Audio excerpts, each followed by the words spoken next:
Trae ang dapat kuhanin ng Lakers. Alam naman natin na itong Lakers ay kailangan na nga ng bagong point guard na magaling at kayang magdala ng bola. May ibang ang nagsasabi, dapat na raw itong i-trade si D'Lo. Dahil nga raw sa hindi masyadong maganda ang naging performance ni D'Lo sa Lakers at dahil nga raw sa issue nito. Kung naghanap nga ang Lakers ng bagong point guard, ay tingin ko nga itong si Trae Young na ang babagay. Nung nga na si Trae Young ay walang interest na i-extend ang kontrata nito sa Atlanta Hawks. Kung ganito nga mangyayari ay dapat na siyang pumunta ng Lakers. At sa mga nakaraan nga ay nasasama ito sa mga trade talks.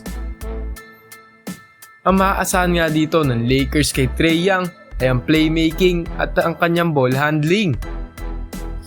Kaya naman itingin kong babagay ito sa tabi ni LeBron.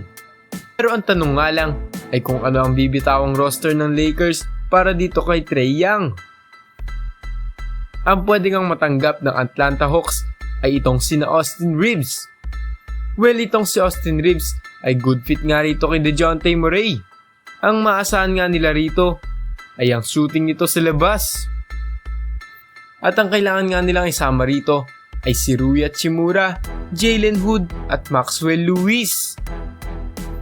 Kung mangyayari nga ito, si Trae ay talaga magiging malaking pakinabang sa koponan. Hindi natin may tatanggi na magaling talaga itong si Trae Young bilang point guard ng Atlanta Hawks.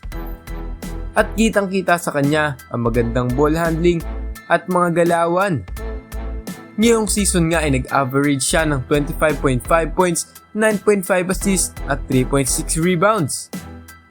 Well, para nga sa akin ay talagang napakaganda kung gagawin ito ng Lakers ngayong off-season. Ano masasabi nyo rito mga idol? Magiging maganda kaya kung kukuhanin nila itong si Trae Young?